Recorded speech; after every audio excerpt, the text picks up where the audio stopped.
Hello, everyone. Welcome and good morning, and thank you, everyone, particularly those who have heeded to the request to join in through Zoom, so that I have actually a little, at least an illusory audience, at least an audience that I can see that there. But usually I don't even have an illusory audience. I just have the camera.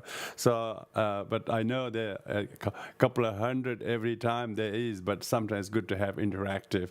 The interactive is mainly for me to actually have. We're so used to be having objects, but not so used to being not objects. So, since the purpose is me try to explain teachings to people, it's good to know the audience and have opportunity to interact.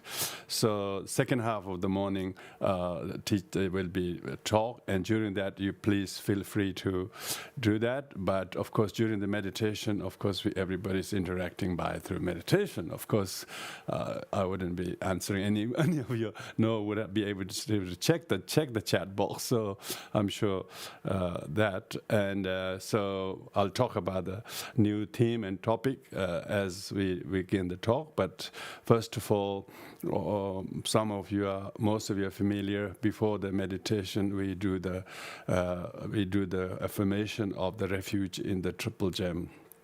We should renew our refuge, our confidence, our commitment to turn to the Dharma, our commitment to turn to practice of kindness, and remember that non-violent, compassionate teachings of the Buddha and mindful teachings of the Buddha, how to practice loving kindness and compassion at all cost, at all difficult situations, not only easy situations, not resort anything opposite to those. That's the actual meaning of refuge. So I'll do the refuge and 4 immeasurable prayers, 3 times each. Most of you know also, so join me. After that, we will do the meditation, which I'll lead. And then the talk will begin after that. So thank you very much for everybody joining in. So of course, quite few of us are all stuck where we are. We are not really able to go out or receive in, and the world is not getting better. By this pandemic, it's worse is yet to come, and we are so fortunate in being so far away in the island country, but otherwise there's no comfort. So therefore we have good reason to make the best use of this time without being isolated, So therefore this kind of platform is a good way to use and interact, and you also need to help each other in the community by little assets and gifts and insight you have through your life's journey in general, particularly through Buddhist teachings. It's really good to use them to help others who are in distress, who are facing difficulties, how to use these insights to develop genuine cause of sanity, not of happiness. People mistakenly think Buddhism is for happiness, actually, which is not, because Buddha says happiness is one of the traps, worldly traps. Buddhism has never recommended that. I don't know how some of the organizations get away organizing such big conferences every year, so I can't get around it. But probably that's not the purpose here, so we will address that in the talk. So let's join our hands together and do the recollection of the immeasurable qualities of the Triple Gem and practice of loving kindness and compassion, joy, and equanimity. Oyenda Buddha Dharma Sangha Ajere Vijja Enlightenment by virtue Ajevendala Ajare Buddha Tubi and Buddha Dharma Sangha Ajere Vijja Enlightenment by virtue Ajevendala Ajare Buddha Tubi and Abu Dharma Zanga I did it and Lajam by virtue and Allah I share Buddha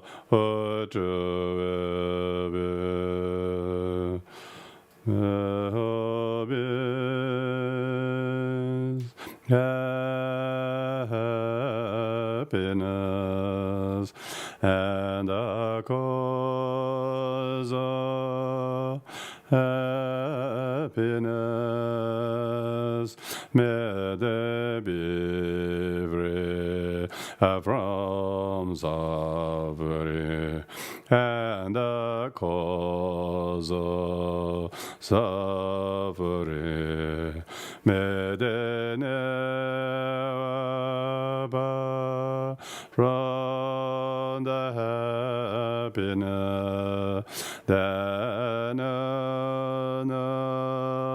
suffering may they dwell equanimity, free from attachment and aversion to those near and far. May hobbies happiness and the cause of happiness may they be free from suffering and the cause of suffering may they never part from the happiness that knows no suffering may they dwell equanimity, free from attachment and aversion to the near and far. May hobbies happiness and the cause of happiness may they be free from suffering and the cause of suffering may they never from the happiness that no suffering may they dwell equanimity, free from attachment and aversion to those near and far.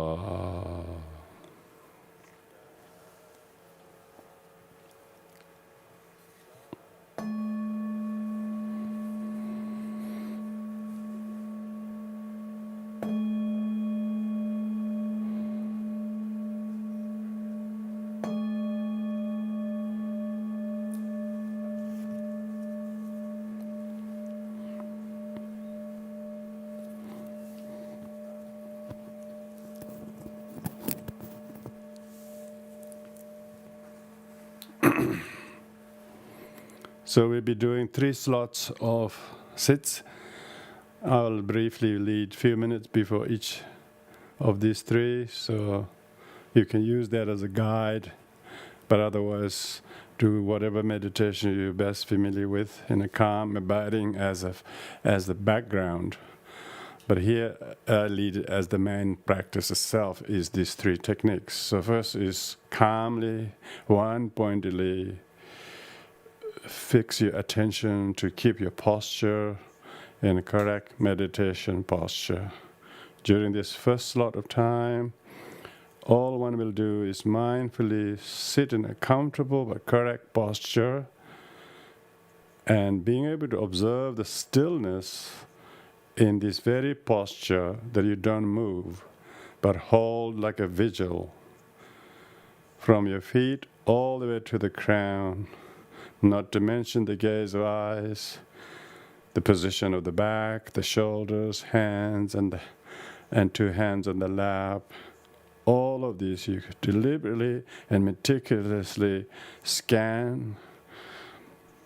Not only the positioning of the body that you scan, the knowledge that it represents harmonizing of all elements in the body.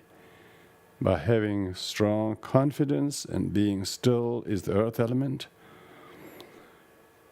But not stiff and rigid, but balancing and adjusting gently the posture is the balancing or watering your mind that is otherwise dehydrated by restlessness. So have a bit of stillness, not becoming overly restless and fidgety and needing to move all the time.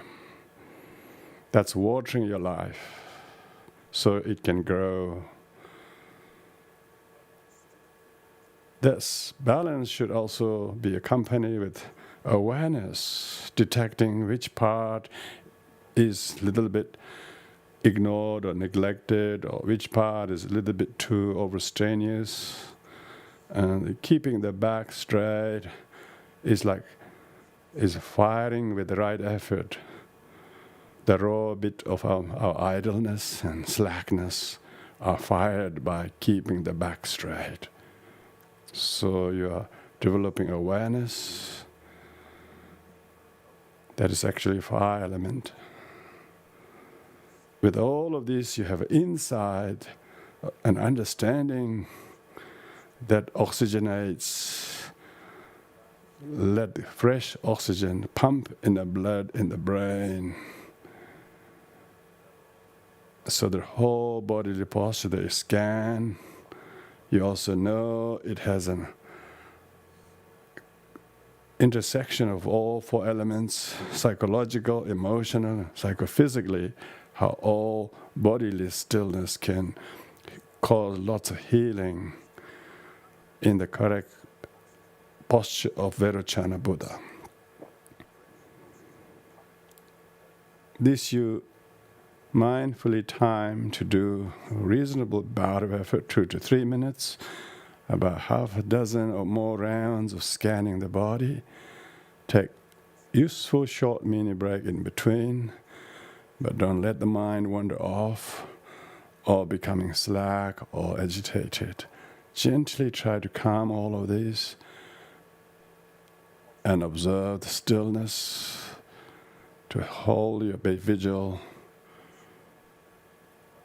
Have a little bit of sanity in your mind to see the virtue of benefit of meditation and discipline. And I leave you to it, to hold that stillness of the posture, of the attention, of the gaze of the eyes, and most importantly, the calm, abiding awareness.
During this second slot of time, maintaining the same theme of one pointedly calmly, fixing your attention this time on the inhalation, mindfully inhale with the positive thoughts, see the good oxygen, feel the benefit of inhalation, permeate mindfully in the lungs, flood through the whole nervous system, see, feel, and experience the positive effect of that, healing and rejuvenating, and then mindfully exhale the carbon as you release, let go with it. Whatever things you need not to be, or think, or believe, or perceive, or hold opinion of, just let them go in one out breath.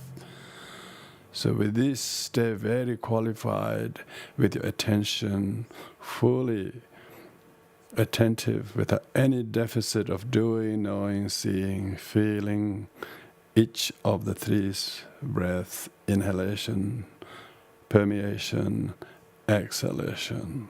Once you do one, do reasonable number of rounds, which is possible to do in one bout of effort, about 6 to 8 rounds, and then take a mini break.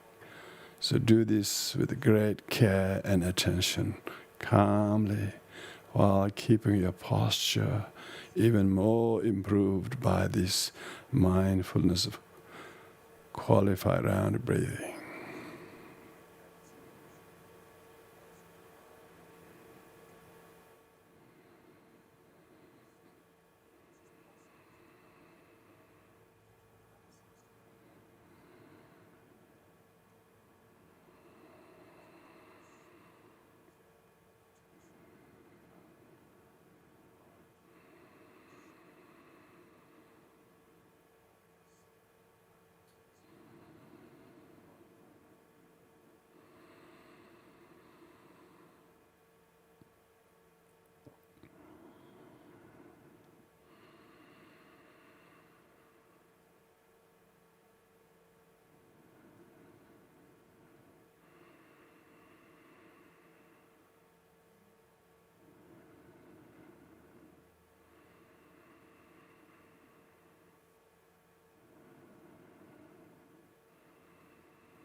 So during this last slot of meditation, we'll maintain the same theme of calm, abiding, attention one-pointedly, but we will shift our focus to the counting the rounds of qualified breath. If possible, as high a number you can gain, say maybe up to 21 or even higher than that. After each good rounds of inhalation, permeation, and exhalation is concluded, you mentally count that as 1. Do that all with qualified mindfulness, doing, knowing, seeing, feeling, with additional endurance to count in the back of mind to greatly increase your resolution of attention, and therefore your calm, abiding capability is boosted by the ability to count the rounds without losing the count. Even should you lose the count, as soon as you find out, do not get agitated, but take a mini break and start all over again. Or maybe you didn't lose the count, if you didn't lose the count, keep continuing. Don't compromise the actual contents of the qualified inhalation, the doing, knowing what you're inhaling, seeing what you're inhaling, feeling the positive effect. With that also with the permeation and also with exhalation. Without any touch of laziness or boredom or distractedness, hold this visual. It will greatly boost your ability to have a peaceful character, calm demeanor, even in extreme situations. With this in mind, hold the vigil to do forward counting of many qualified rounds of breath.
Good morning, everyone, and thank you very much for joining the Tibetan Buddhist Society of Canberra's regular but new system of the Sunday sessions that we're going to have both actual interactive audience on the Zoom, those who have registered, as well as also the Facebook and YouTube audience.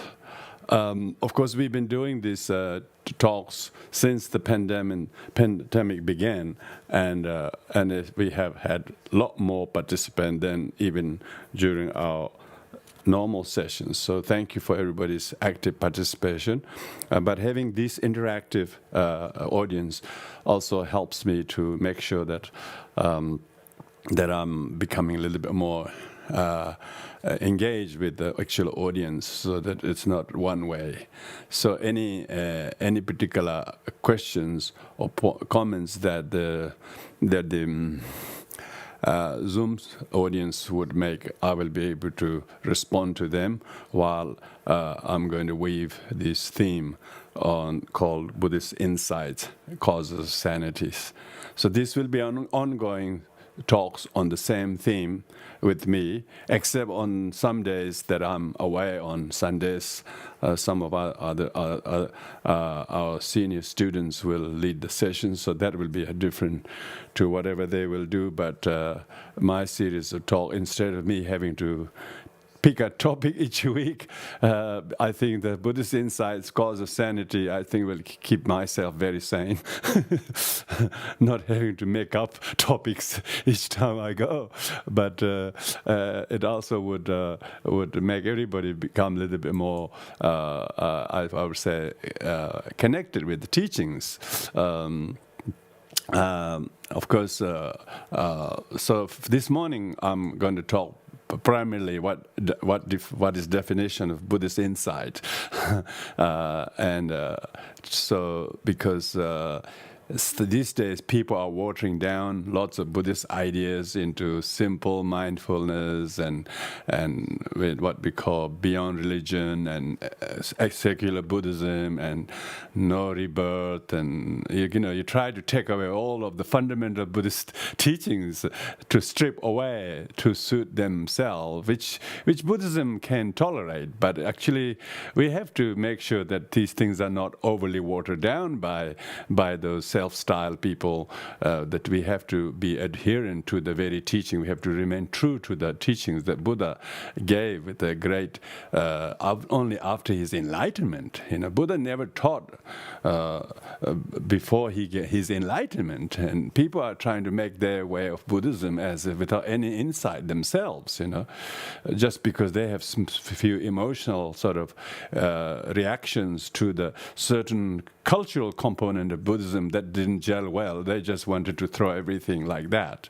So I think we need to really be careful, particularly audience in the West who are learning Buddhism, that we don't go along the path of stripping away many hundreds of years of tradition and practice just because individuals' outlook to the certain interpretation didn't suit themselves. Yeah, certainly, then they have definitely succeeded to reduce Buddhism as a mere cause of happiness, emotional cause of happiness. Buddhism was never designed as a cause of happiness. It was actually causes of insight and enlightenment. Happiness is a trap. Buddha himself didn't want that as a prince, as a king, as a husband, as a wealthy man with a lot of power, youth, everything he had. But what people would regard them as a cause of happiness, but he didn't want any of that. So why could any Buddhist organization promote causes of happiness, which Buddha never taught? Happiness is one of the 8 worldly traps. Worldly dharmas is called, because you can have pleasure and happiness in life, but for what they will quickly change and something else, and then you get totally opposite to the happiness. But we need an insight. So that's why, firstly, Buddhist insight came not from a Buddhist, but from the Buddha's enlightenment. So we have to say that it's enlightenment of the Buddha. The ordinary people's insight or a little bit of kind of a mature understanding is, we can call them direct perception. Direct perception. In Buddhism, we call Tongwa Ngungyur, means directly witnessed perceptions.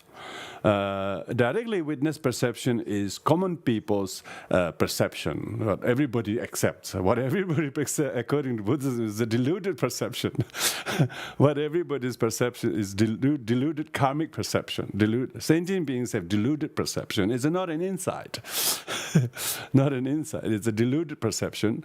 But the only thing that people will think is correct is because everybody sees the same thing, because they all uniformly deluded. They're all uniformly deluded, and so therefore what we call deluded perception. Whereas the slightly hidden phenomena, slightly hidden nature of the phenomena is seen by those who are yogis and meditators. Those who are yogis and student meditators, they will see a little bit beyond the what you call common direct manifest perception of ordinary common people. For instance, let's say the current pandemic or the suffering the world has, everybody thinks it's terrible, isn't it? Everybody thinks it's terrible. Everybody thinks it's terrible. That's because there's a deluded perception of samsara where things are terrible, as if our world was perfect before the pandemic came. It just the pandemic took over the other things a little bit more. So the pandemic, that suffering that we all despise, is a deluded perception. But actually, suffering that we despise is in reality is true. It's the nature of things. Buddha said the truth of suffering. He didn't say the terribleness of suffering. The insight, those who have insight in Buddhist teachings, Buddha who has enlightenment, he sees the truth of suffering, is a fact of life is suffering, is seen by the Buddha with insight. He sees the suffering as a nature of existence. So therefore, one doesn't despise, one doesn't denounce, one doesn't reject sufferings. The Buddhist insight is Buddha therefore deliberately left the comfort of palace life, royal life, in the bush and sat under a tree and letting himself to become exposed to the elements of the cold and heat and wind and dry, whatever. But he just made those very confronting situation of the life suffering, how to not deny or despise, reject them, which is the worldly people. Worldly people without Buddhist insight do? They reject, they despise, they denounce, they will do anything to complain the suffering, isn't it? One who has a kind of a Buddhist, a little bit of Buddhist insight that Buddha taught, is the suffering should not be rejected or denounced or despised, but suffering should be accepted as a fact of life. So therefore, the one who has a Buddhist insight, Buddha realized all sentient beings have sufferings. It's just only difference is just a variation of it. So therefore, the one with the Buddhist insight is Buddha who enlightened one sees the suffering as a nature of samsaric beings. He doesn't see that as a unique problem of one group of sentient beings and not others. So because of that, so one who denounce suffering want happiness. So one reject, despise suffering, one want happiness. So actually it is because they want happiness that they don't know the cause of, they actually get the very suffering they don't want. So it could not be cause of happiness, because cause of happiness usually creating the very thing that is not the cause of happiness, which is rejecting sufferings. But if you embrace suffering, then you develop compassion. You develop compassion to the people or those who have suffering. Instead of you think they are too bad or you can't have them, you can't accept them, you actually have the insight to work with the sufferings. If you have the insight to work with the suffering, you're enlightened enough to know that suffering teaches us compassion. Suffering teaches us that other people's suffering teaches us how minuscule our suffering is in relation to theirs.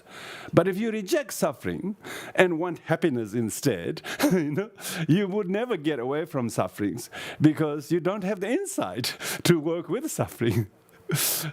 So you're always running away from suffering as if you are running away. But you're not. You're actually becoming worse. It's just like the pig that is in the pen. He's running round and round. But no matter how much he runs, he's still stuck in the very pen he's kept. So the bee that is caught in the jar, no matter how much he flies, he's still in the jar. So therefore, this despising of suffering that the world, our people usually do, suffering rejecting, is not a Buddhist insight. So a Buddhist should accept suffering. Why does he accept suffering? Because he has insight. The suffering is nature of deluded sentient being's mind. Suffering is not what other people do to us. Suffering is a result of the subjective mentality. Subjective mind that despises suffering, which is ignorance, which is aggression. These are the causes of the suffering. So insight of the Buddhist is knowing not to create the causes of the suffering if you don't want it. So that means that if you run away from the suffering, which is desire and aversion does not cause happiness. It only causes suffering.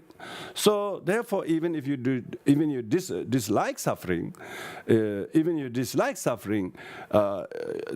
suffering doesn't go away. So you have to actually work with the suffering. It is the only working with sentient beings, with suffering, we have chance to develop compassion.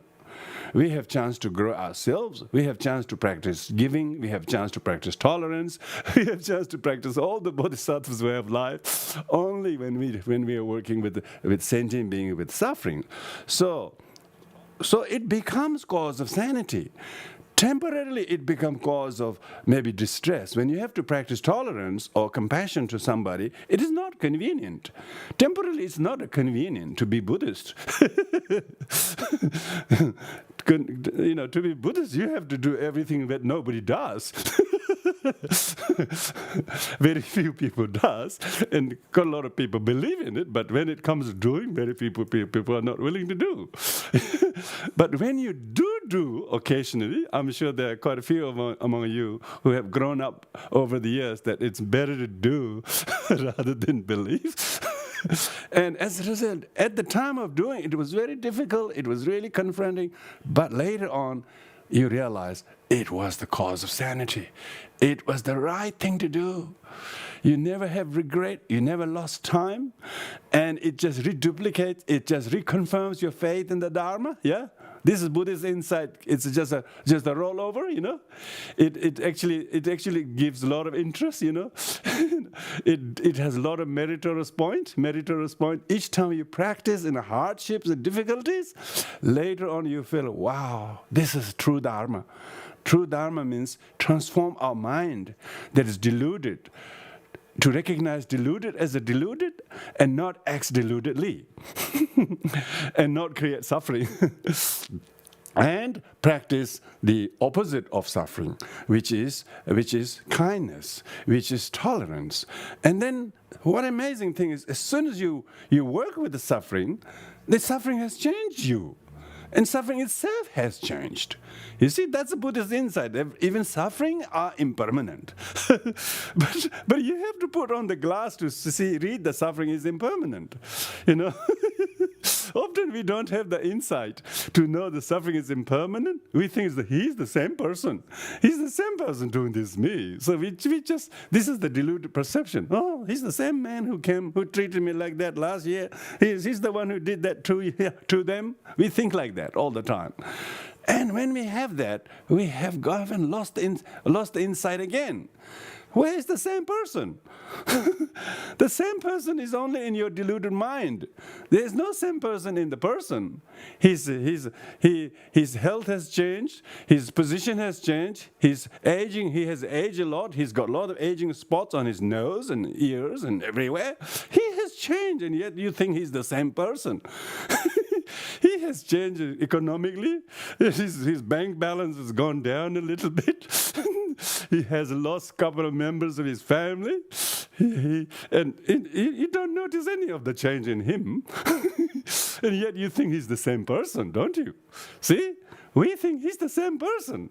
That's the problem. When you haven't got the Buddhist insight to remember everything is impermanent and to remember that regularly is the really cause of sanity. It's amazing. Then you do not sort of weigh in your wrong view on them because they're not the same person. You are still deluded in thinking you are. You are yourself remaining same permanent person. You haven't changed, have you? Yeah, of course you have, but you just don't allow yourself to change because you project everything is not changing. Yet you back in the mind you think everything impermanent, but you haven't got the insight. Why? You didn't meditate. So this intellectually we know everything is impermanent. We say we agree. We nod the head. But we haven't realized. We haven't got the insight. If we have the insight, we will remember that everything is and suffering changes us. Suffering makes us less arrogant. Very good. Shantideva says, suffering has many, many merits. That's why Buddha said the truth of suffering is it will teach you that suffering can teach you that you too are not special. You too are a member of samsara. You too are a full-time member of samsara, unless maybe you're a lifetime member of samsara. Life member of samsara or not, The question is, you're a life member of samsara. That means you have many, many unsatisfactory things. You still have a lot of situations that you couldn't change because you haven't got the insight. If you have insight, Buddhist insight, the sanity or causes of sanity, you accept suffering and you don't whinge, you don't complain as you used to. That's the insight. That's the sanity. Is you're no longer complaining. You're no longer whinging. Australian statement. Australian work. Way of saying not whinging anymore of somebody. You're not complaining. Why? You have the cause of sanity. Because when you whinge, it's insane. You're making the person you're complaining to miserable. The kind of stress that causes one stress to another is insane. Is this thing you have to come, you should be brave to talk, or whatever we sing is brave to talk. Gosh, come on. It's insane to talk. It's insane to talk your little stories that is completely badly scripted. So insane. People try to boost each other. Oh, you're so brave, come out and say and stand up for yourself. But at that time, they thought that was the right thing. But afterwards, they realized what they have done. They have destroyed all their friendship.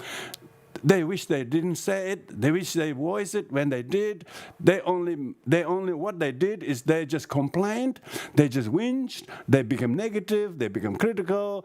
And what did they do? They just escalated the karmic predisposition of themselves without any causes of sanity. It's just insane. They don't realize what they do have consequences. They only think that what appears to be done by other people have consequences to us, but they don't think what they do have even more consequences later on. Insane. So one who has sanity, what does he do? He practices compassion. Oh, I know, I have my own flaws. I blunder things myself too every now and then, so I should be kind to them, be tolerant to them. I'm a Buddhist. I know the teachings of nonviolence and compassion and altruism. So if you do that, it might be very inconvenient for you because it's only you.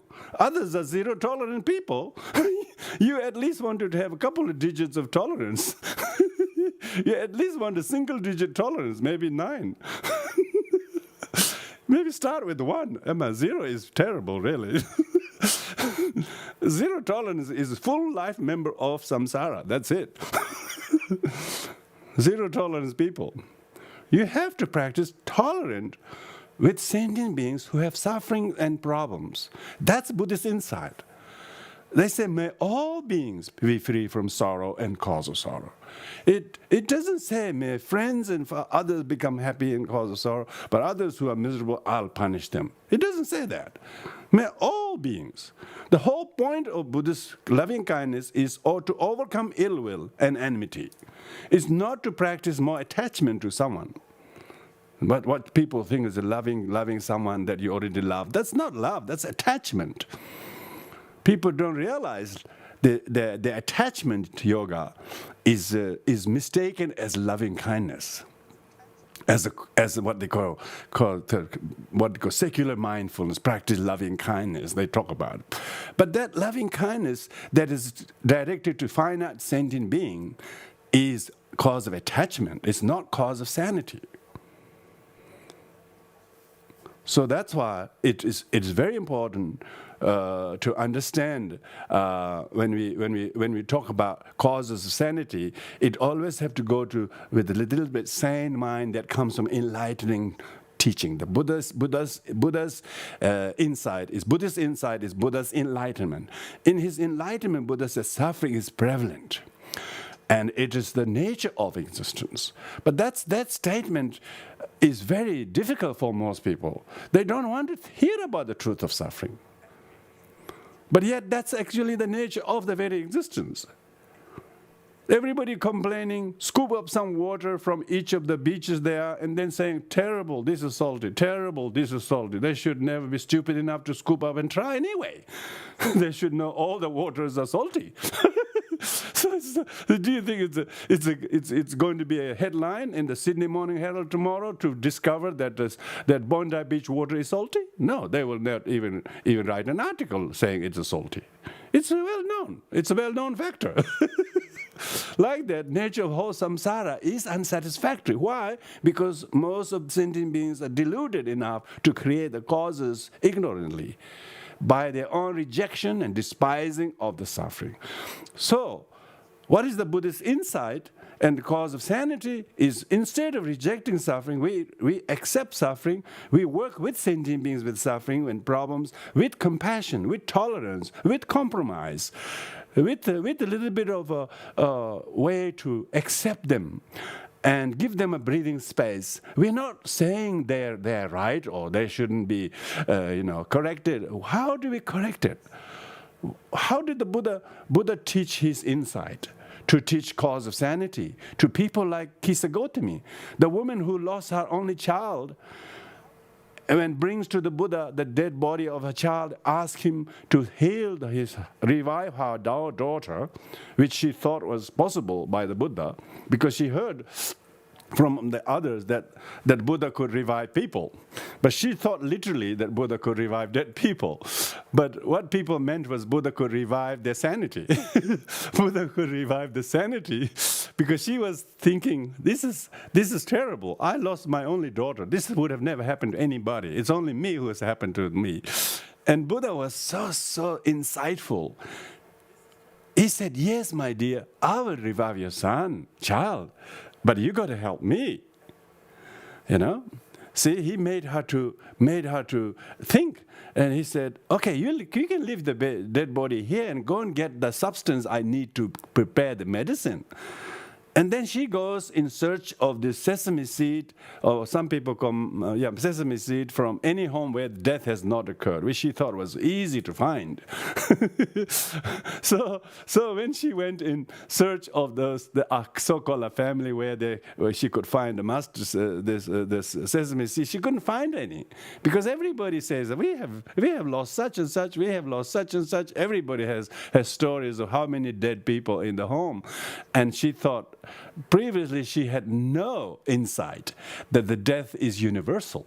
Suffering of loss, of death of young child, death of elderly people may be not acceptable.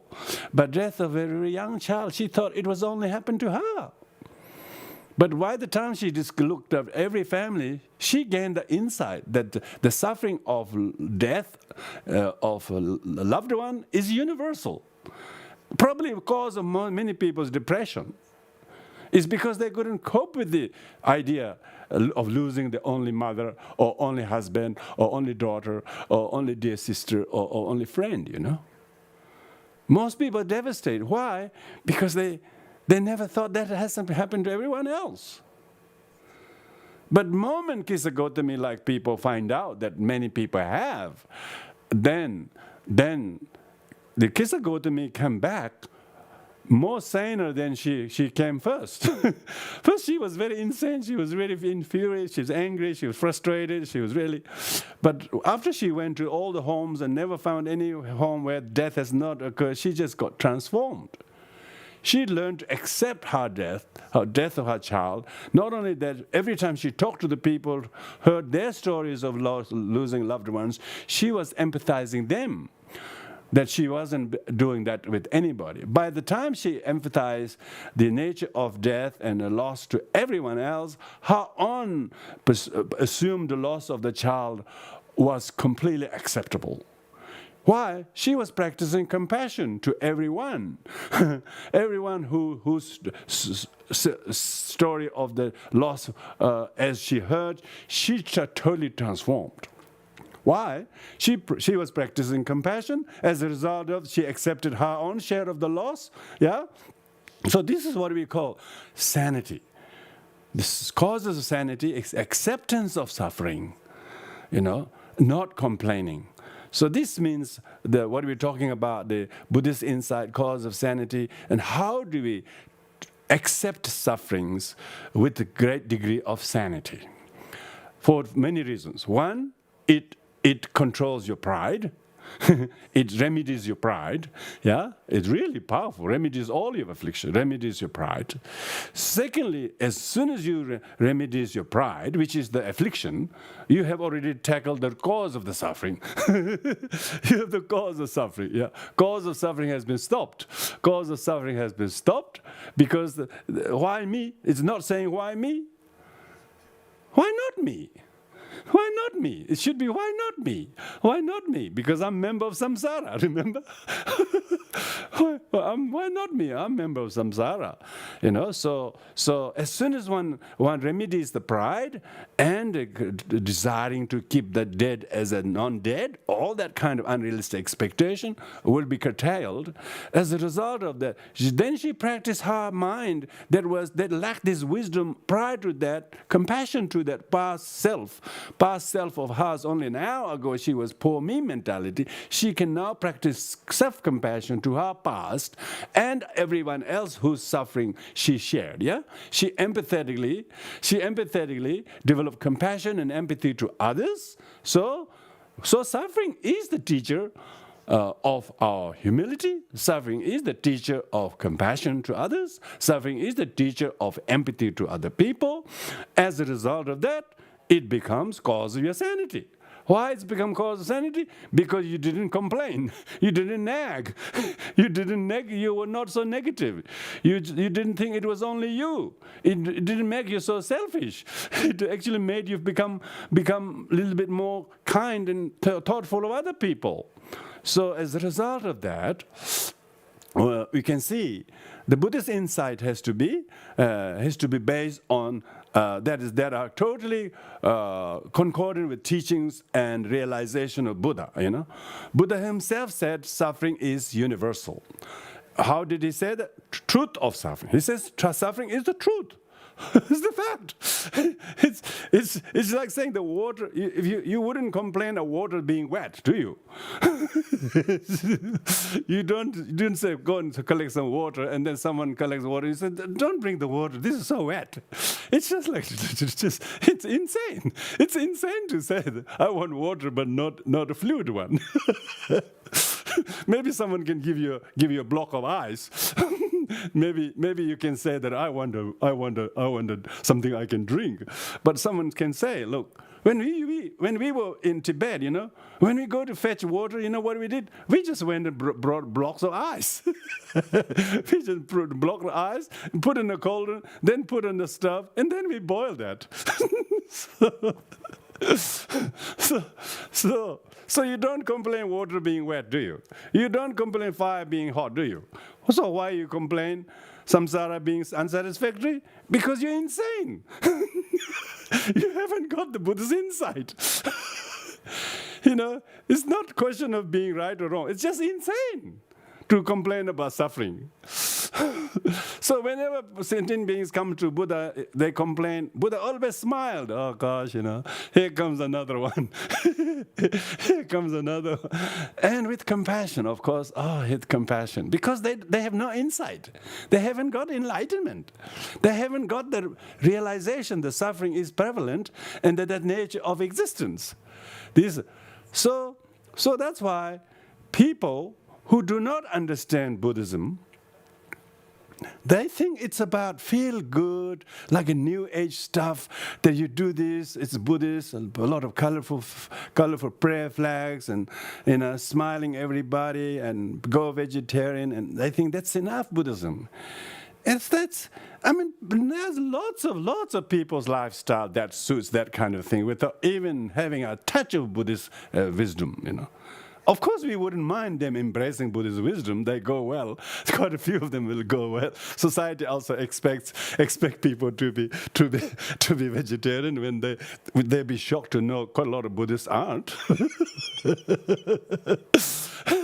because it will be very nice behaviorally for the Buddhists to be vegetarian. It's even better if Buddhists have some insight.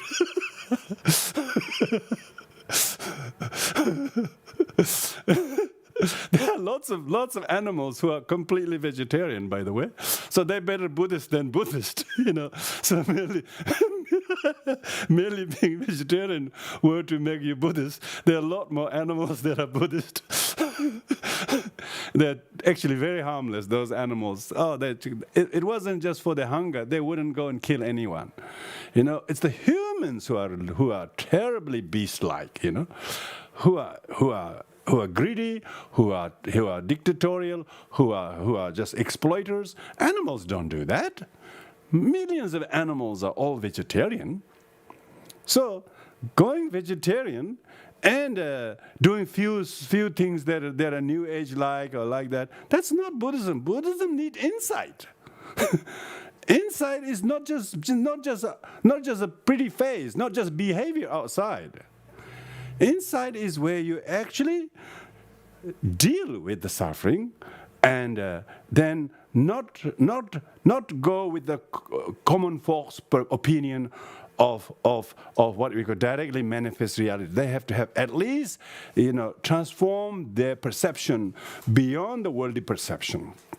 So when they see somebody suffering, complaining too much about someone when they are behind their back, you still would feel, wow, what a person, you know, they do this to each other all the time, what a pity, you know. So you don't be swayed by one story from one extreme to another. You see that as a nature of sentient beings. You know, when they're happy, they'll say wonderful things about him. You know, when they're miserable, they say terrible things about it. They got no idea what this kind of behavior is going to not take them nowhere but suffering after suffering. They don't realize they have responsibility what they say or what they do. They think the suffering is caused by others.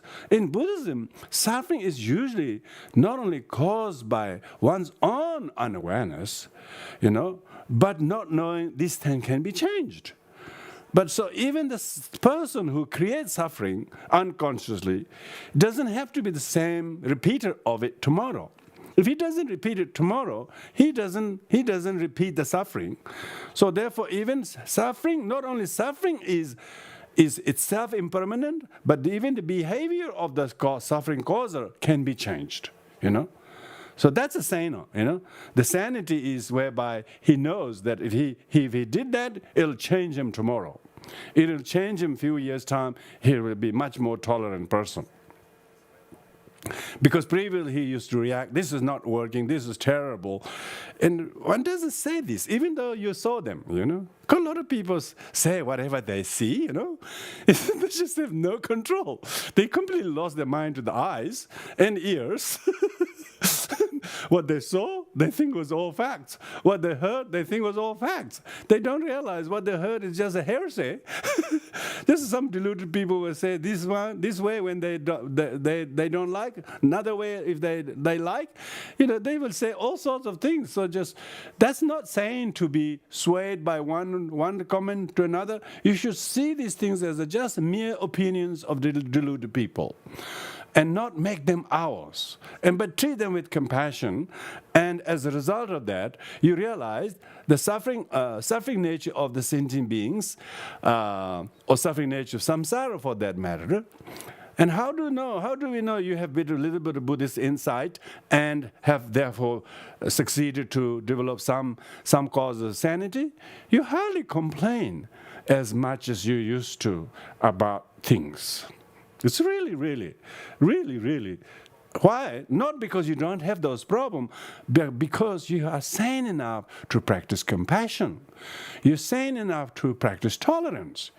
You're sane enough to know that this is their karma. I should be gentle to them. And I too have my own share of karma. So I shouldn't be too righteous, too righteous over theirs. And when you have that, you actually are able to pull back. You are able to exercise restraint from your own causes of future suffering. See, because you're sane enough. If I say this, if I react them now, this will be causing myself more to be intolerant like this, and which is no sanity at all. We've been there all the time complaining about what people did to us. That's why we took refuge. I'm not going to do this anymore. This is just insane.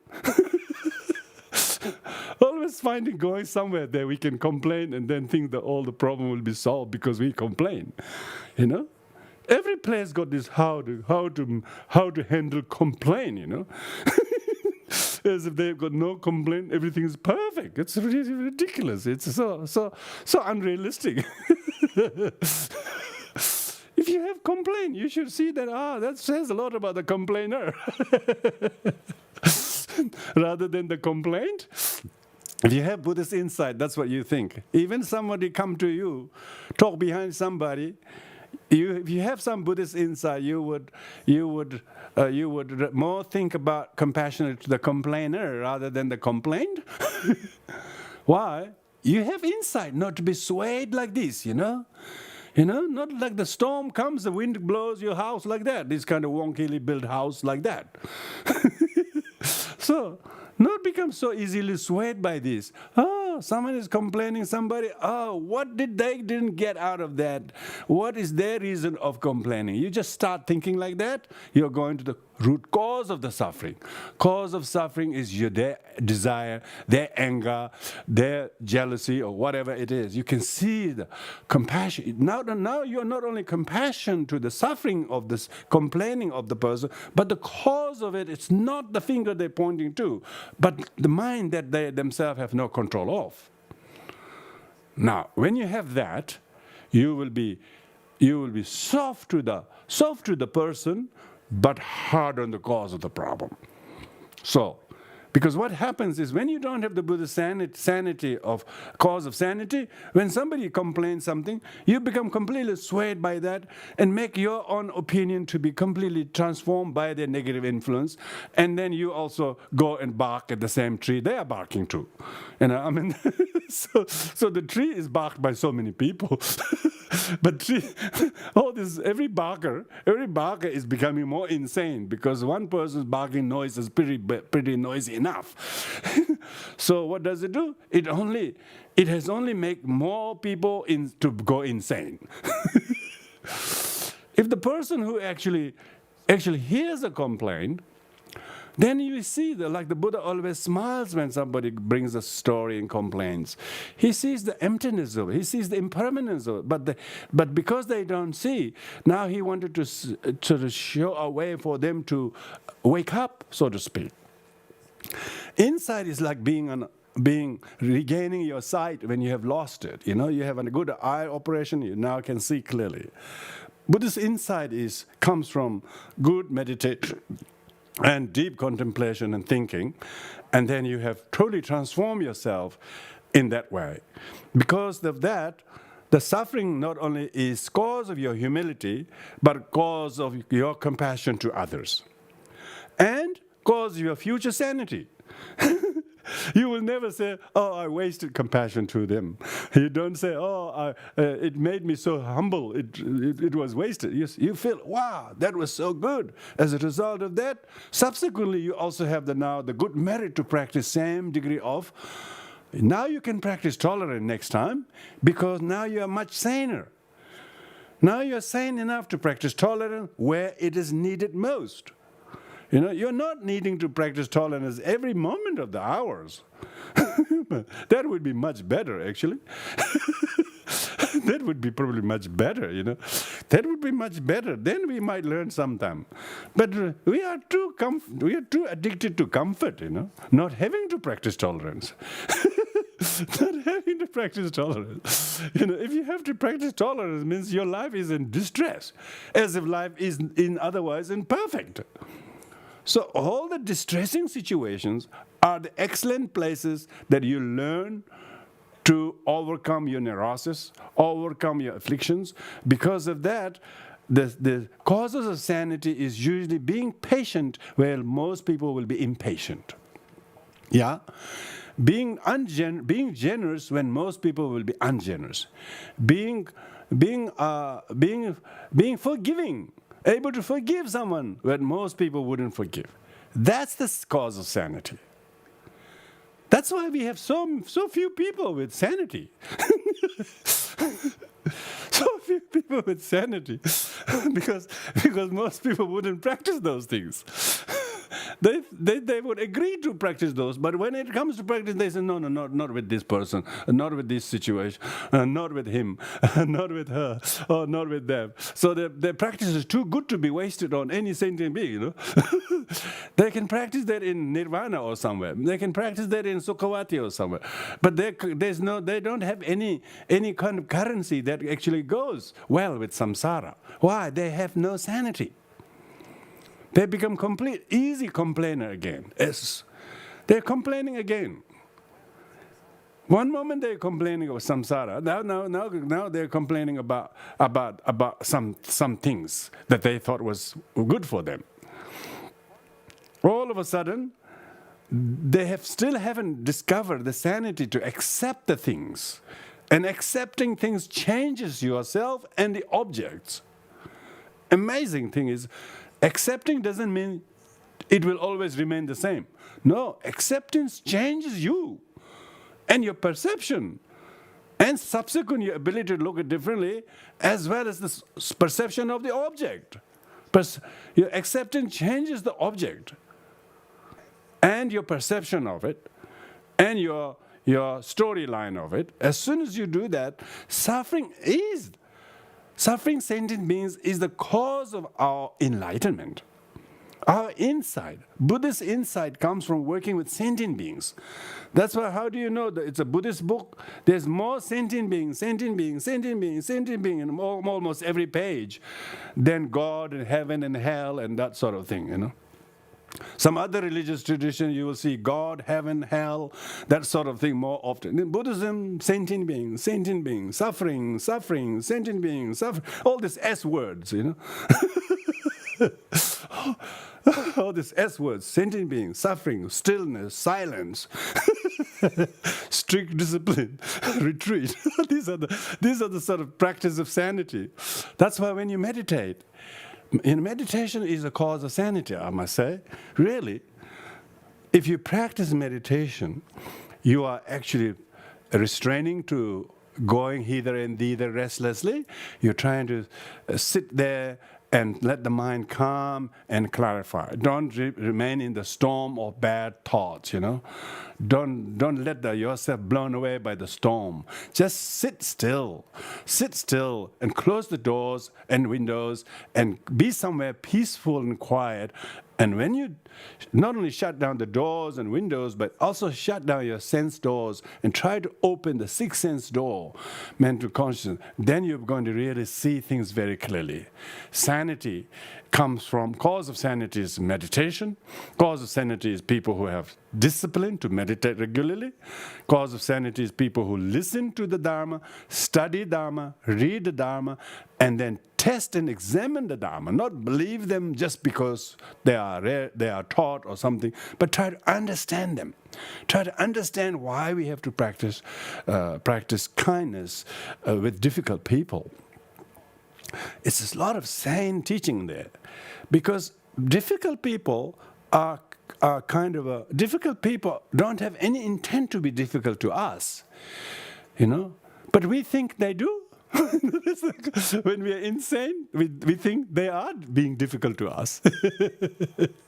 We think they just planned for a few days to I'm going to be really difficult to him, No. The person had no intention, not let alone planning to be difficult to you. They're just trying to get some attention from you. try to get some help from you, and you just don't get them, do you? Because we're so insane. We just think, here he comes again. We just made up what they're up to you. We just haven't even listened to him. We just have made up our opinion before they said anything. But wait, if you really listen to the people, and look in their eyes, there's another you. It's just another you who needs a little bit of care and tenderness. And instead of just assuming or prejudicing that somebody, just look at this. This is not the same person. I must look at it with great care and attention this time. If you do that, that's exactly, you're paying attention. You're being still. And you're being with them totally. Meditation means being with them. Why you watch the breath when you can watch somebody who's suffering? Why you count your breath, as you haven't got enough breath count or something? No. So that formal cause of sanity to do meditation counter, so that you can actually be with somebody when they are really complaining about their life situation and nobody are listening to them. Is it because maybe you can listen to them and not complain, not interrupt, not tell them they're wrong. Just listen for the sake of making them feel that at least you supported them without judgment. If you do that, it's amazing. You completely gave them attention that they didn't get that from anyone. A lot of people have no time to listen to others. Why? Because they just don't. They don't have the sanity that being attentive is loving kindness, is compassion, is meditation, is selflessness. All the Buddhist teachings says that you have to help sentient beings.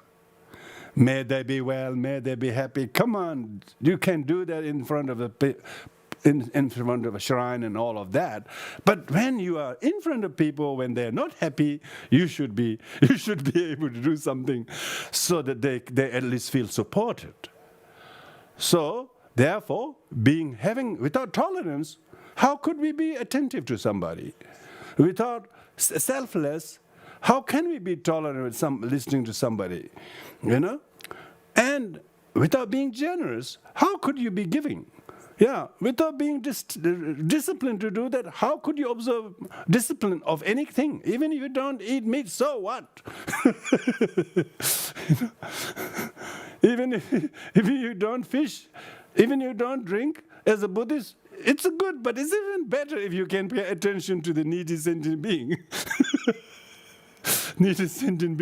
And make them feel that you truly showed them empathy and sympathy and care and gave something that you usually wouldn't give, but you gave because they need it more than you.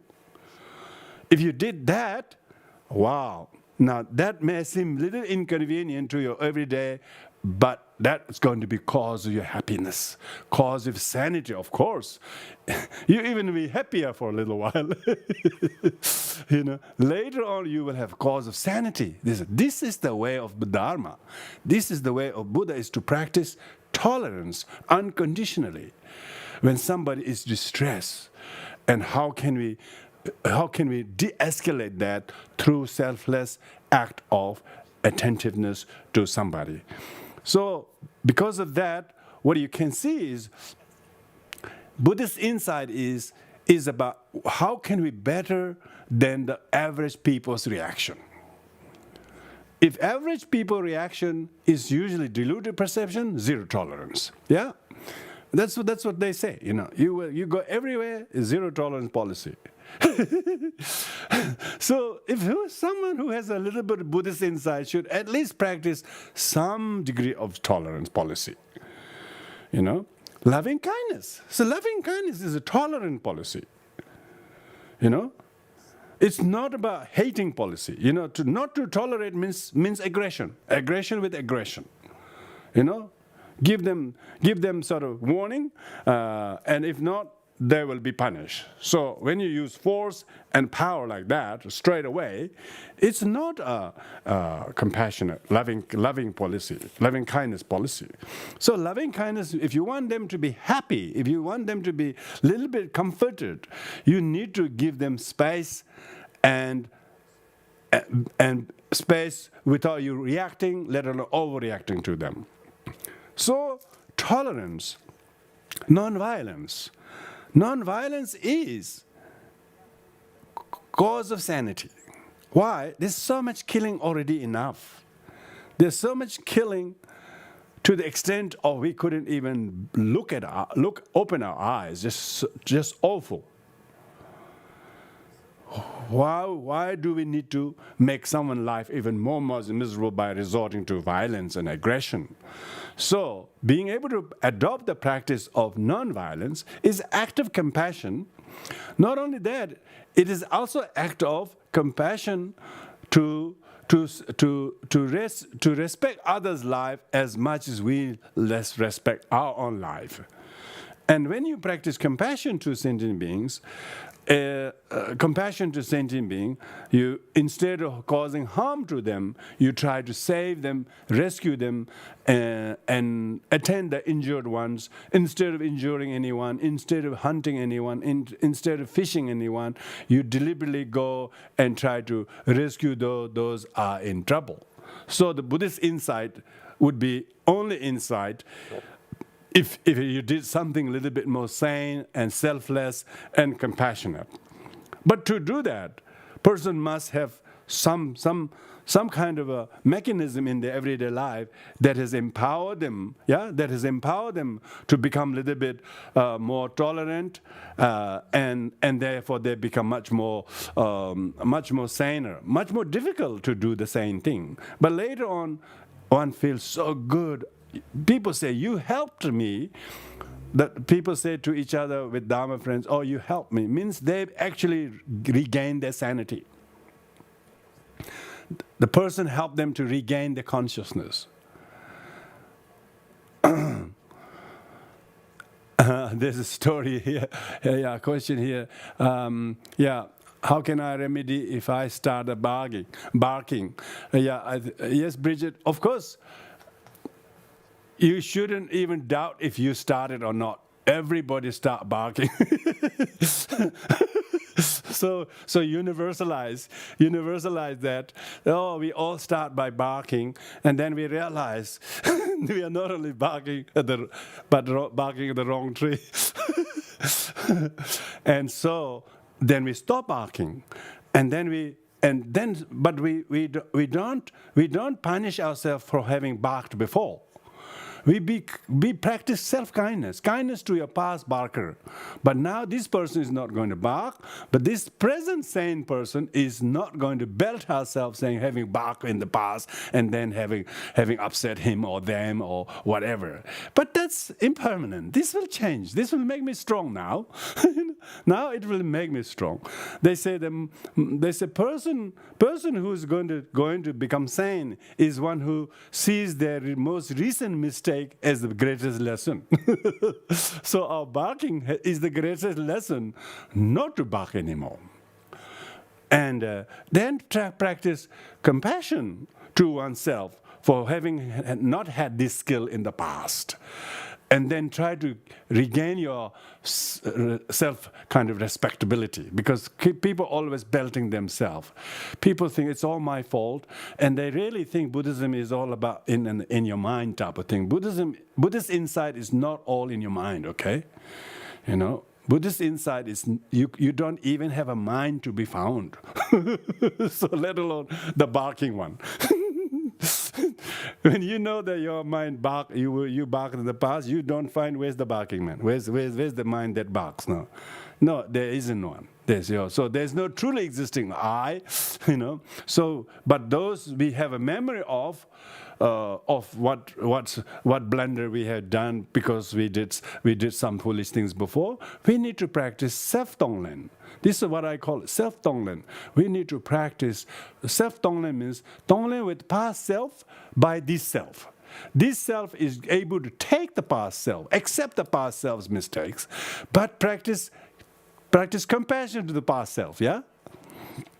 So self-tonglen is practicing loving kindness by this self to the past person who blundered a few things, and accept things of the past and have learned to develop humility.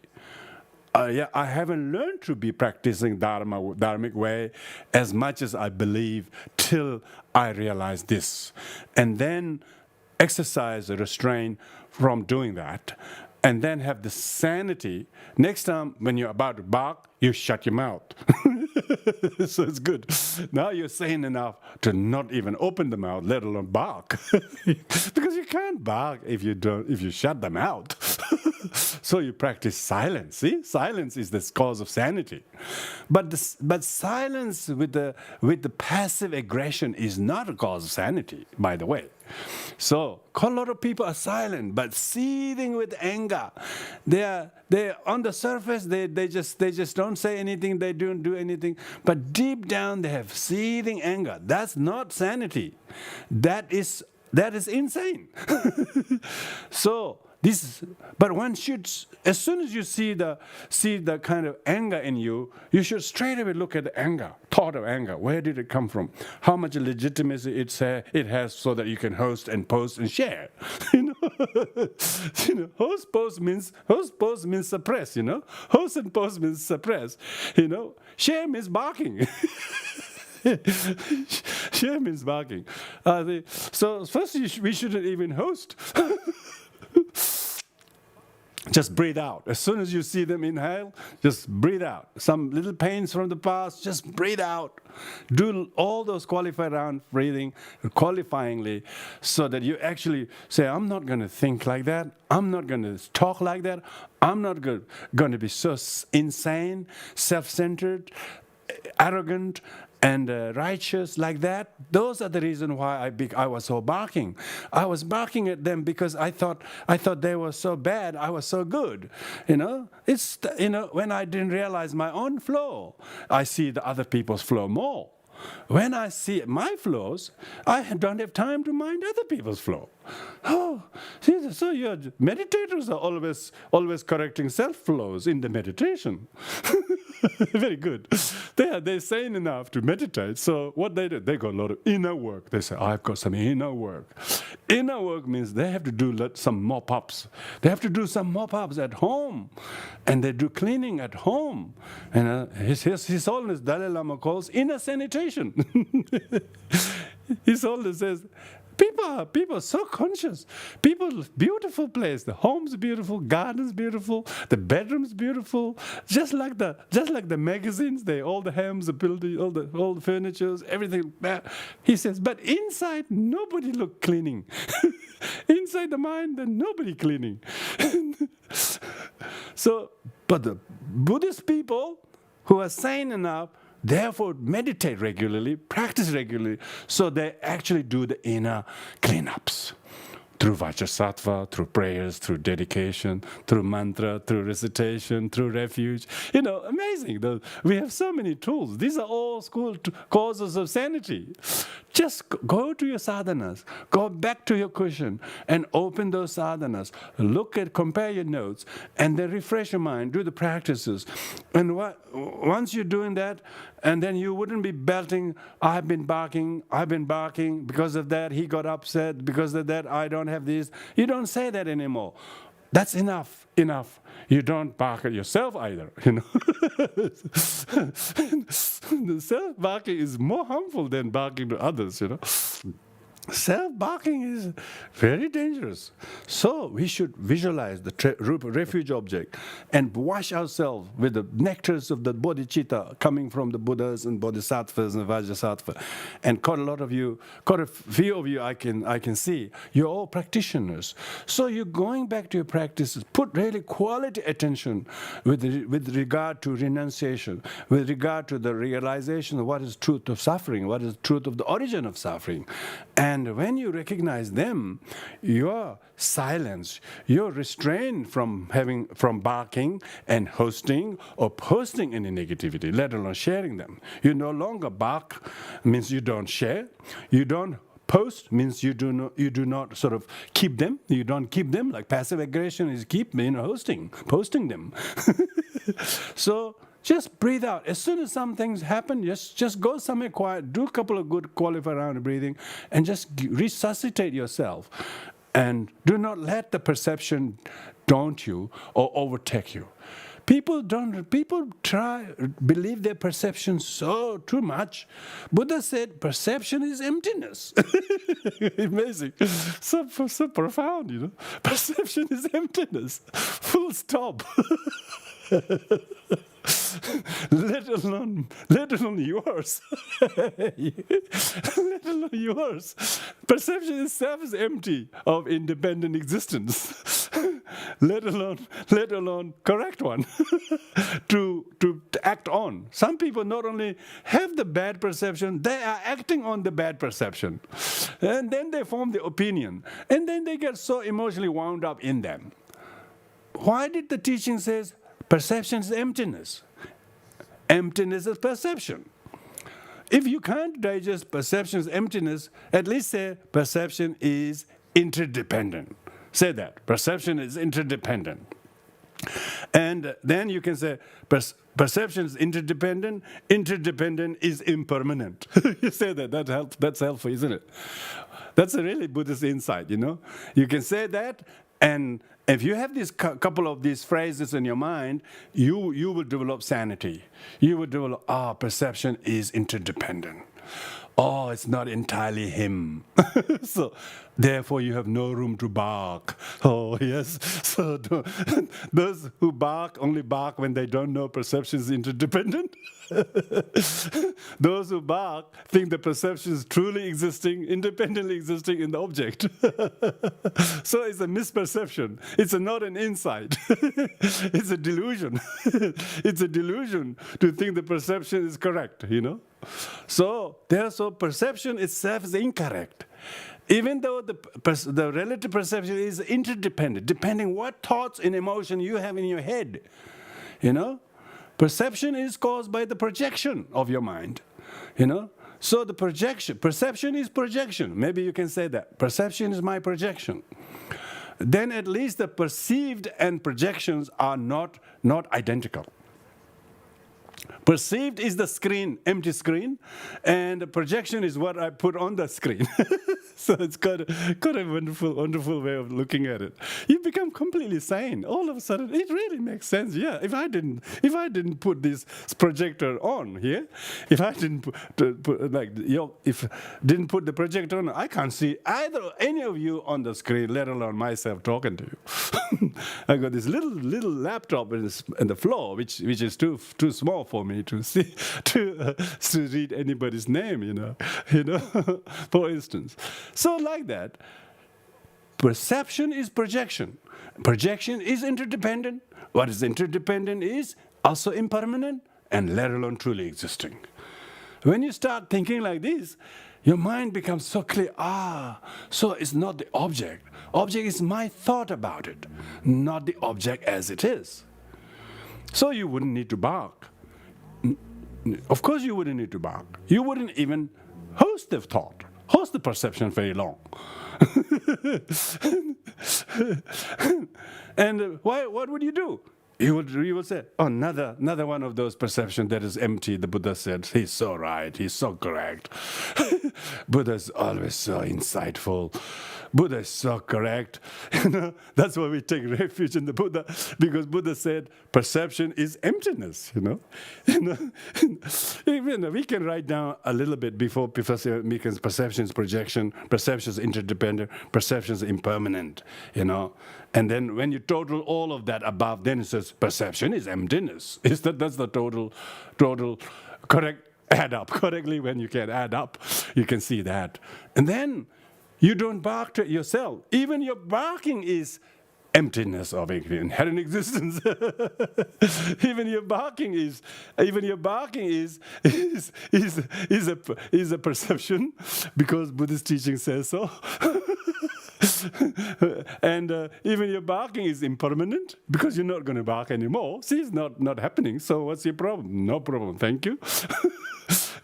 And so it's emptiness. Your barking also is emptiness. Even so you don't have to worry too much about barking, because also barking is also empty of inherent existence. Barking is only a volition. Barking is of the five aggregates. Is not a form, feeling, perception. It's a volition. Barking is a volition. The volition is also emptiness. Volition is also interdependent. Yeah, volition is also impermanent. Yeah, particularly if you're going to not do it again.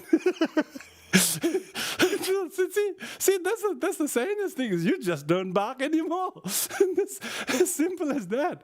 So where did the barking stop? It never stopped. It never started. So because there is no barking that truly exists. When the person is sane.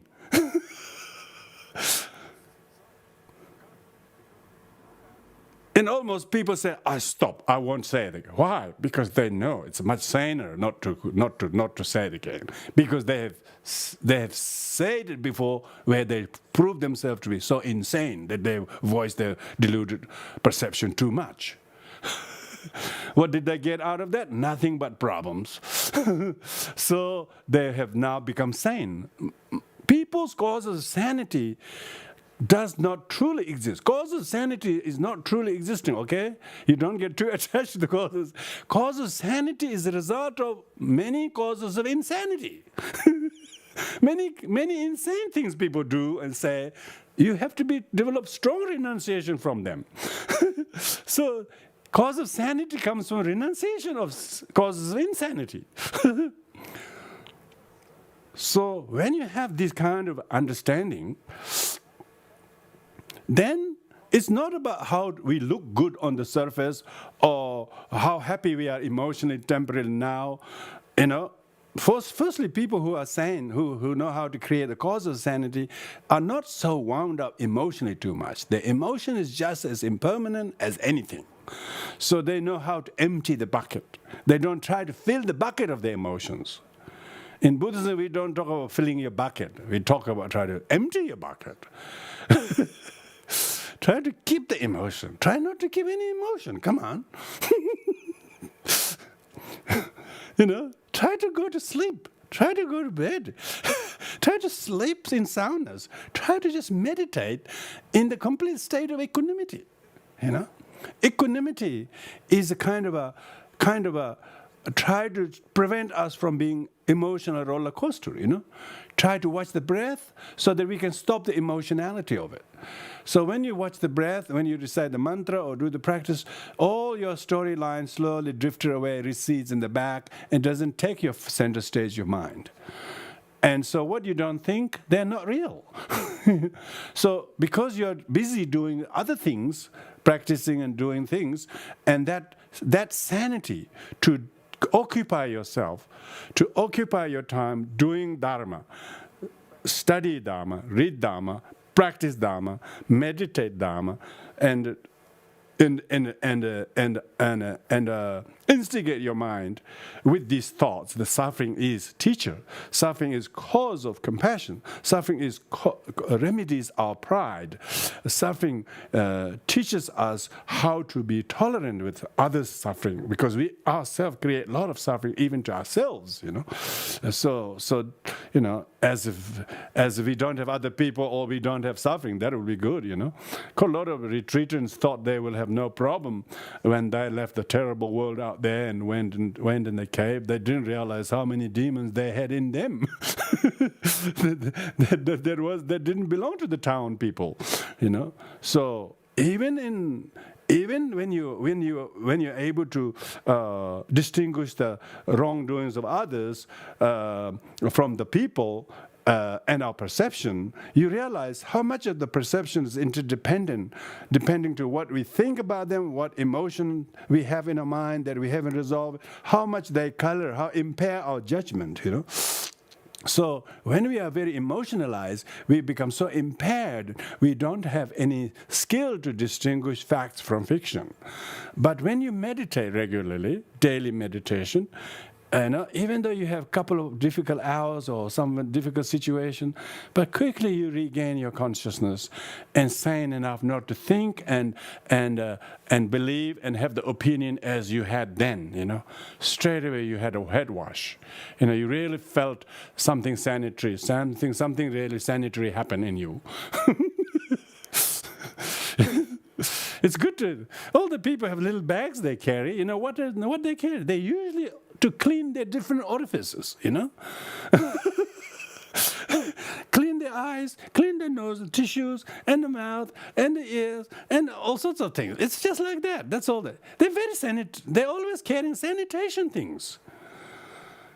But the real mind sanitary, they're not doing anything. So meditation and prayer and dharma is an amazing cause of what we call self-cognition. We can recognize what we need to do, caring, what we need to talk to ourselves, and we are not the same person anymore. Very good. Think about that all the time. Yesterday you did some wonderful things. You were a little bit getting really high and puffed up. You said, no, today I'm not like that. No. So even arrogance is good too. Even feeling high and up, we should know that I shouldn't stay in that. That from that I always look down on things. I should not look with righteousness to people. I should always look with people with even-mindedness towards others. So when you're sane enough, you have this kind of ability to make yourself not going into too much high on one positive emotion, nor too high on too much a negative emotion, but you know how to regulate your emotion so that it doesn't go extreme level. Okay, another question. Can insight decrease and increase? Of course. The real insight does neither increase nor decrease. The relative insight does appear to increase when you listen, when you meditate, when you pray, and so on. But we have this innate wisdom, which doesn't need talking, which just clarifies everything, confirms everything. So that kind of perfection, wisdom level of insight does not increase or decrease. But beginners who are below the first bhumi, of course, they would like to increase the insight, and when they increase the sanity, then they're much more kind, they're much more tolerant, they're much more accessible to their right views. They always think everything's impermanent, everything do not quite appear as they exist as they appear. It will change before I have to worry too much anyway. So by the time you actually always have ability to pull back and restrain. Self-restraint is usually a good sanity, good cause of sanity. When people think they got to go and correct that, they got to go and do that, then they are overreacting. They don't realize the consequences of that. People who have causes of sanity knows how to restrain themselves. Never mind how much provocation, how much is provoking you, but you still have the kindness and humility and tolerance and not to react to them.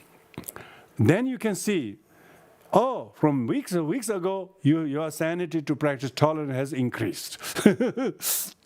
It's good to see that you have some bars. Your bars is liftable because you previously you were not practicing any tolerance. Now you're practicing tolerance because you're no longer nagging and you're no longer negative anymore.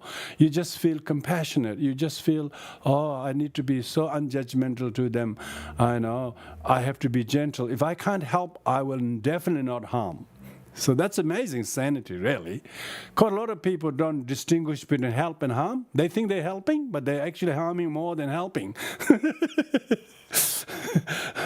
So that's like if your sanity increases, if you're helping, do real good quality helping. Don't just make it so complicated, and then help is never appreciated. So sanity, sometimes you give quality attention for the things you do with good intention and good skillfulness, and then, of course, then you can see you are also much more satisfactory, and also there's a lot of benefit to other people. And it inspires you to do something like that even more. But if you did something so much, then to the extent you don't want to do anything anymore type of thing, then your sanity is just like exactly, you're going back. You were giving, all of a sudden you don't want to give at all. So you thought giving was insane, and now not giving is sane.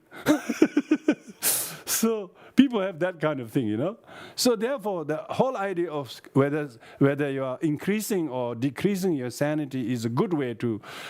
Good way to. Some people think I'm doing so much. This is insane. I shouldn't be do much. This is just driving me crazy. People, so they think they are just more like situation dictate them to do without them really doing it sanely and willingly.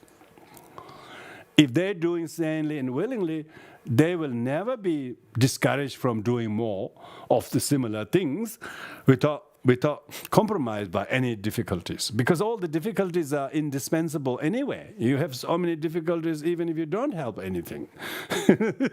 So you might as well do some good things that has useful difficulties. Useful difficulties. Useful difficulties. Yeah. Somebody says if we have to mow the lawn, we might as well mow the lawn just manually.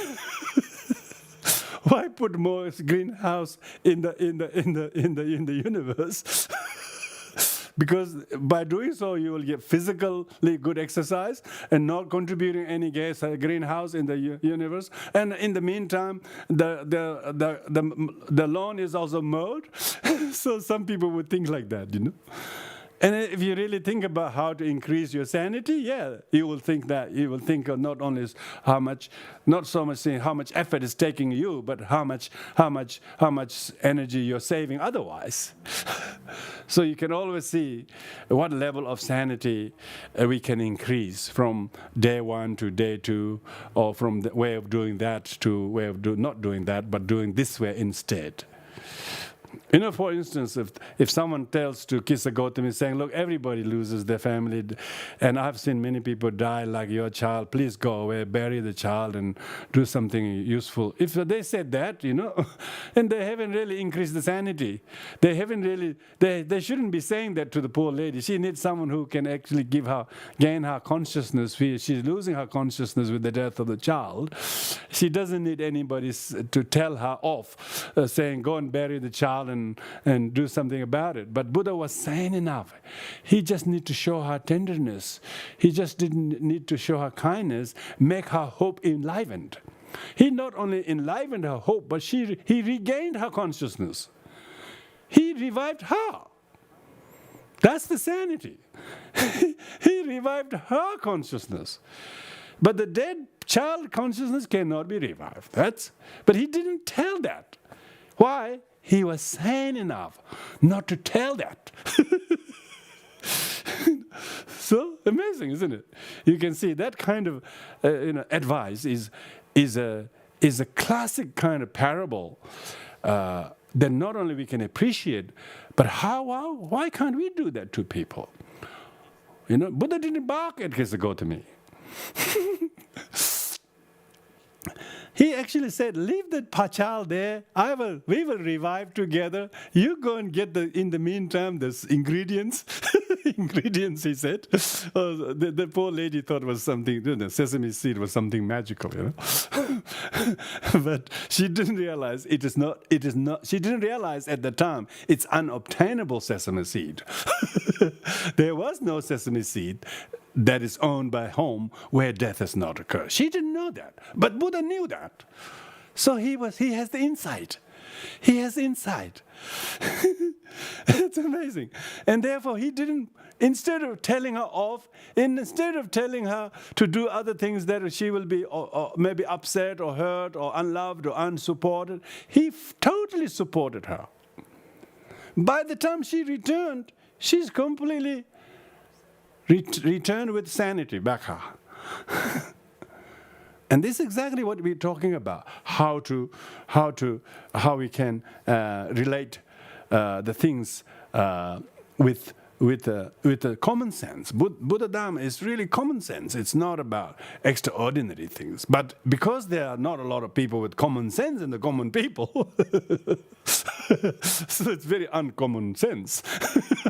Very, very uncommon sense. We can call them Buddhist insights. Buddhist insight. It's to most people. It's really, that's what most people, when they hear Dharma, they really can really see that. They go, oh, so much truth in that, because there's so much common sense in that. But usually people are so complicated. They don't want to think on a very basic sanity level. Anyway, so that's what where we're gonna stop, I think. Thank you for every one of your participation, both here on Zoom as well as a lot more people on Facebook and YouTube. So we need to learn to see our thoughts, see our feelings, see emotions, how we can monitor them, change them, rather than thinking that we need to change people or things around us, because they are already changing. When we really change our mind, they have already changed before we change, The change in the others is amazing. So with this, we will conclude here. Please practice kindness to yourself and others with these teachings, and whatever relevant points you can relate to.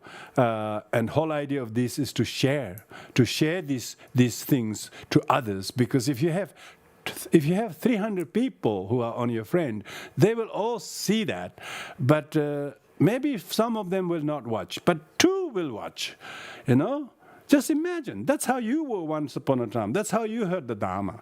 So always remember to share, because our world is going through a lot of difficult period, even more so by the pandemic. And without the Dharma, you can see people will struggle, People will struggle not because of lack of money or something. People will struggle because they don't have different thinking strategies.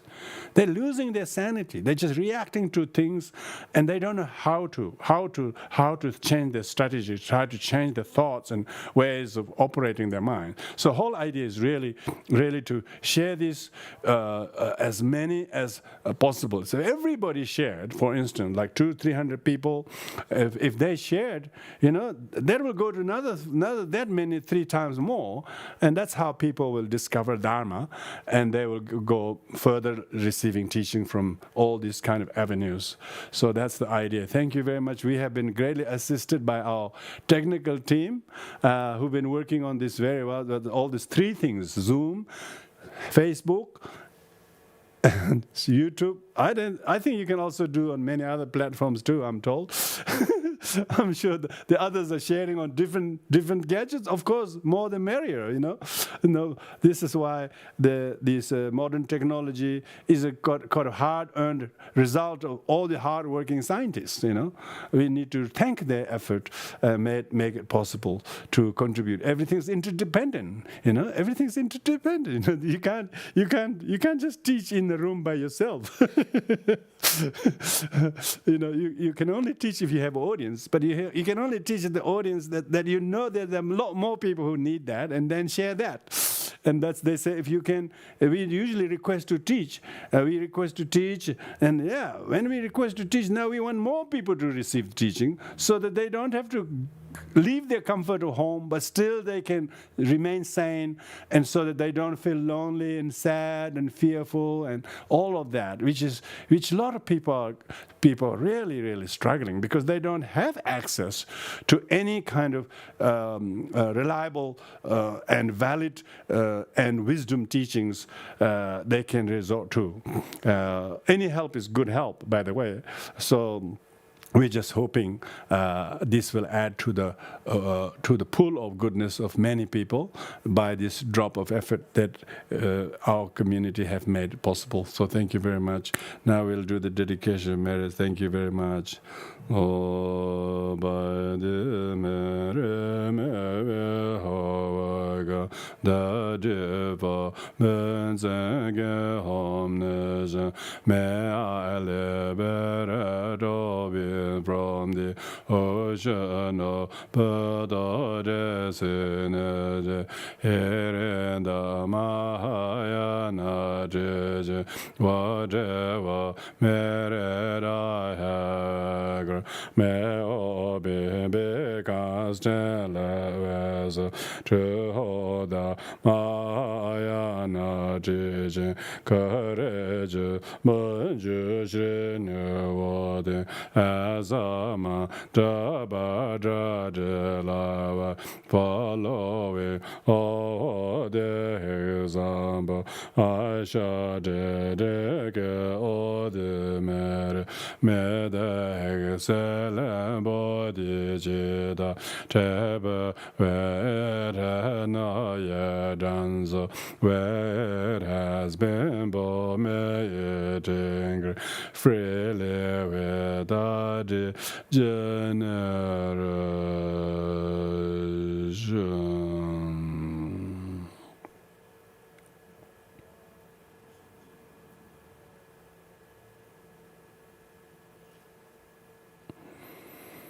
Thank you, everyone. Thank you for joining. Thank you for all the Facebook and YouTube audience as well. Take care. I'll see you next time.